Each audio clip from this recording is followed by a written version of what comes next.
Right breaking చూస్తున్నాం. కేంద్ర జల వివాదాల పరిష్కార కమిటీ భేటీ ముగిసింది. దాదాపు 2 గంటల పాటు సమావేశం కొనసాగింది. తెలంగాణ నుంచి 12 అంశాలు చర్చించాలని ప్రతిపాదించామన్నారు తెలంగాణ ఇరిగేషన్ సెక్రటరీ రాహుల్ బొజ్జా. పోలవరం నల్లమల్ల సాగర్ ప్రాజెక్టును అజెండాలో పెట్టొద్దని స్పష్టం చేశామన్నారు. 2 రాష్ట్రాల మధ్య పలు జల వివాదాలు ఉన్నాయని, కృష్ణా గోదావరి జలాలపై అనేక అంశాలున్నాయన్నారు. అందుకే సమావేశానికి వచ్చామన్నారు రాహుల్ బొజ్జా. ఈ సమావేశంలో ఏపీ తన అజెండాను చెప్పలేదని, తదుపరి సమావేశం సిడబ్ల్యూసీ నిర్ణయిస్తుందన్నారు.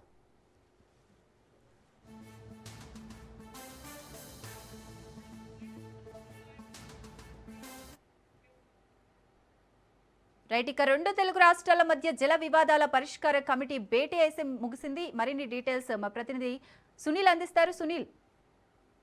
కేంద్ర జలశక్తి మంత్రిత్వ శాఖ ఏర్పాటు చేసినటువంటి సిడబ్ల్యూసి మీటింగ్ కొద్దిసేపటి క్రితమే ముగిసింది. దాదాపు 2 గంటల పాటు 2 తెలుగు రాష్ట్రాలకు సంబంధించినటువంటి జల వివాదాలకు సంబంధించిన అంశాలపై కూడా సుదీర్ఘంగా బోర్డు సభ్యులు, అదేవిధంగా చైర్మన్తో పాటు సిడబ్ల్యూసిలో ఉన్నటువంటి కమిటీ మెంబర్స్ దాదాపు 15 మంది కమిటీ మెంబర్స్ ఉన్నారు. అందులో కృష్ణా బోర్డు సంబంధించినటువంటి కమిటీ కావచ్చు, గోదావరి బోర్డు కమిటీ సభ్యులు, అదేవిధంగా తెలంగాణ ఆంధ్రప్రదేశ్ సంబంధించినటువంటి ఇరిగేషన్ శాఖ అధికారులు ఇద్దరు కూడా దాదాపు 2 గంటల పాటు ఈ సమావేశం నిర్వహించారు. ఈ సమావేశంలో మొత్తం 12 అంశాల మీద చర్చించినట్లు కూడా సమాచారం తెలుస్తుంది. కొద్దిసేపమే సమావేశం ముగిసిన తర్వాత రాహుల్ బొజ్జా, ఇరిగేషన్ శాఖ ప్రిన్సిపల్ సెక్రటరీగా ఉన్నటువంటి రాహుల్ బొజ్జా బయటకు వచ్చి మాట్లాడడం జరిగింది. మొత్తం 12 అంశాల మీద చర్చించాం. ప్రధానంగా పోలవరం బంకచెర్లకు సంబంధించినటువంటి అంశాలు ఎజెండాలో పెట్టొద్దని తాము కోరాము అని బోర్డుకు చెప్పడం జరిగిందంటూ కూడా ఇప్పటికే రాహుల్ బొజ్జా ప్రకటించడం జరిగింది.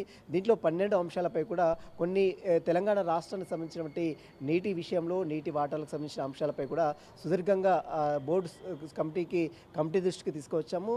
ముఖ్యంగా ఆంధ్రప్రదేశ్ ప్రభుత్వం తీసుకువెళ్తున్నటువంటి ఈ పోలవరం బంకచెర్లకు సంబంధించిన అక్రమ ప్రాజెక్టు సంబంధించిన అంశాలతో పాటు మరోవైపు డిపిఆర్ సంబంధించినటువంటి అంశాలు, వీటన్నిటి కూడా ఎజెండాలో పెట్టడానికి వీల్లేదు. మిగిలినటువంటి అంశాలపై మాత్రమే చర్చించాలని బోర్డు దృష్టికి తీసుకొచ్చినట్లు కూడా రాహుల్ బొజ్జా కొద్దిసేపు మాట్లాడడం జరిగింది. మొత్తం మీద 2 గంటల పాటు సుదీర్ఘంగా చర్చించిన తర్వాత ఆంధ్రప్రదేశ్ ప్రభుత్వం మాత్రం తమ ఎజెండా కూడా ఇప్పటివరకైతే ప్రకటించలేదని అటు తెలంగాణ రాష్ట్రానికి చెందినటువంటి ప్రతినిధులు చెప్తున్నారు. కాబట్టి మరి చూడాలి ఆంధ్రప్రదేశ్ ప్రభుత్వము ఏ విధంగా ముందుకెళ్తుంది, ఎలాంటి ఎజెండాని ఈ బోర్డు మీటింగ్లో పెడుతుంది అనేది కూడా చూడాల్సింది. ప్రస్తుతం అయితే సిడబ్ల్యూసి సమావేశం, సెంట్రల్ వాటర్ బోర్డు కమిషన్ సమావేశం అయితే కంప్లీట్ కావడం జరిగింది.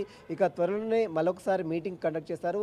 మొట్టమొదటిసారిగా అంటే కేంద్ర జలవనరుల మంత్రిత్వ శాఖ ఏర్పాటు చేసినటువంటి ఈ కమిటీ మొట్టమొదటిసారిగా భేటీ అయింది. కాబట్టి ఈ భేటీలో 2 గంటల పాటు సుదీర్ఘంగా విచారించారు. తర్వాత మళ్ళీ మరొకసారి భేటీ జరిగే అవకాశం ఉంది. మరి కాసేపునే దీనికి సంబంధించినటువంటి విషయాలపై కూడా తెలంగాణ ఇరిగేషన్ శాఖ మంత్రి ఉత్తమ్ కుమార్ రెడ్డి కూడా మీడియాతో మాట్లాడే అన్ని వివరాలు కూడా వెల్లడించే అవకాశం ఉంది. Right, thank you Sunil.